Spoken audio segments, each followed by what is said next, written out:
News 24 घडामोडी श्वास चालू घडामोडींचा 8 व 9 फेब्रुवारीला आंतरराष्ट्रीय सहकार परिषद 8 देशांचे प्रतिनिधी शिर्डी येथे सहभागी होणार। आंतरराष्ट्रीय सहकार वर्षानिमित्त महाराष्ट्र राज्य सहकारी पतसंस्था फेडरेशनच्या वतीने दिनांक 8 आणि 9 फेब्रुवारीला सहकारी पतसंस्थांची आंतरराष्ट्रीय परिषद शिर्डी येथे आयोजित करण्यात आली आहे। या परिषदेला 8 देश आणि 4 राज्यासह महाराष्ट्रातील सहकारी पतसंस्थांचे 8 ते 10 हजार प्रतिनिधी उपस्थित राहणार आहेत।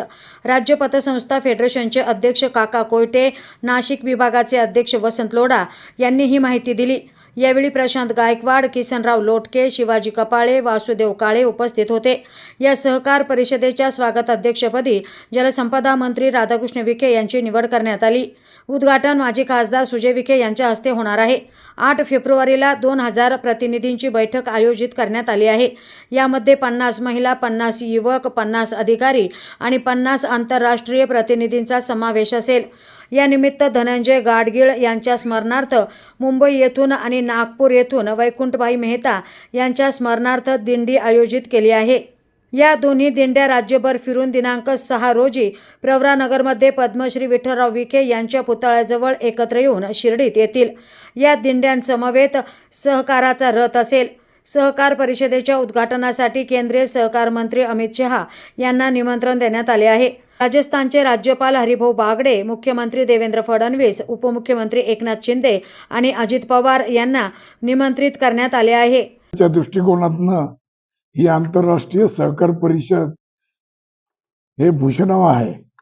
नगर जिल्ह्यामध्ये अशा पद्धतीची परिषद इतक्या देशाचे प्रतिनिधी या ठिकाणी येत आहेत, तर त्यांचं स्वागत करण्याचं काम आपल्याला या परिषदेच्या माध्यमातून जिल्ह्याला फार मोठा मान मिळालेला आहे। आपल्या जिल्ह्याचे पालकमंत्री राधाकृष्ण विखे हे या परिषदेचे स्वागताध्यक्ष आहेत। या परिषदेच्या माध्यमातून संपूर्ण महाराष्ट्रामध्ये एक सहकार दिंडी या ठिकाणी आयोजित केलेली आहे। 30/1/2025 पासून मुंबईतून एक सहकार दिंडी निघेल। ती वेगवेगळ्या जिल्ह्यातनं ही दिंडी आपल्या प्रवरानगर या ठिकाणी येणार आहे।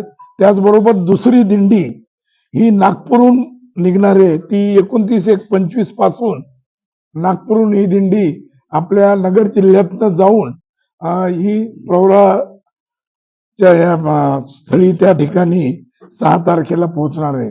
या दिंडीच्या माध्यमातून ह्या सहकार चळवळीच्या बद्दल जनतेमध्ये एक चांगल्या प्रकारची एक चांगली ही चळवळ आहे। ह्या चळवळीतले जे काही चांगले उपक्रम आहेत, हे उपक्रम ह्या दिंडीच्या माध्यमातून समाजापुढे येणार आहेत आणि एक विश्वासार्हता ह्या पतसंस्था चळवळीला मिळवण्याच्या दृष्टिकोनातून ह्या दिंडीचा मोठ्या प्रमाणात उपयोग होणार आहे।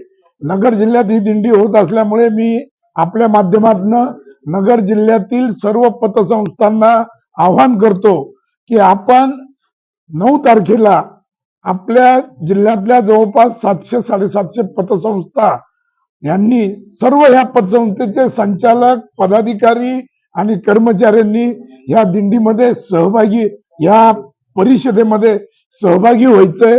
या ठिकाणी सरकारमधले सर्व अधिकारी, पदाधिकारी, देशाचे सहकार मंत्री अमित शहा येणार आहे आणि आपले जे काही प्रश्न आहेत, आपले जे काही मागण्या आहेत, ह्या मागण्या आपण त्यांच्या पुढे मांडणार आहोत।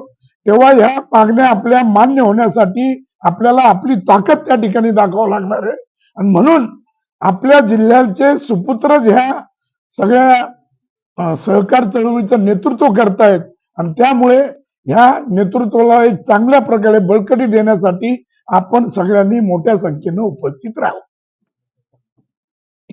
आणि सन 2025 या संपूर्ण वर्षामध्ये महाराष्ट्र शासन सहकार विभाग आणि महाराष्ट्र राज्य सहकारी पतसंस्था फेडरेशन, मल्टीटेज पतसंस्था फेडरेशन यांच्या संयुक्त विद्यमानं वर्षभर कार्यक्रम आयोजित केले जाणार आहेत। त्यातला महत्त्वाचा कार्यक्रम 8 आणि 9 फेब्रुवारीला आंतरराष्ट्रीय सहकार परिषद शिर्डी या ठिकाणी आयोजित केलेली आहे। विशेषतः 9 तारखेला 8 देशांचे आणि 4 राज्यांचे प्रतिनिधी या आंतरराष्ट्रीय सहकार परिषदेला उपस्थित राहणार आहेत। त्याचबरोबर 15 ते 20,000 राज्यातले पतसंस्था चळवळीचे प्रतिनिधी देखील या अधिवेशनाला उपस्थित राहतील असा आमचा प्राथमिक अंदाज आहे. बाहेरच्या 8 देशातले प्रतिनिधी या परिषदेला येणार आहेत. विशेषतः America, Thailand, Indonesia, Philippines, Korea, Mongolia, Mauritius, Nepal, Sri Lanka या देशातले प्रतिनिधी उपस्थित राहणार आहेत. त्या व्यतिरिक्त गुजरात, कर्नाटक, केरळ आणि गोवा ज्या राज्यांमध्ये पतसंस्थांची चळवळ चांगल्यापैकी आहे त्या राज्यांचे प्रतिनिधी सुद्धा या परिषदेला उपस्थित राहतील. प्रतिनिधी स्वामी गोसावी, न्यूज 24 घडामोडी, अहिल्यानगर.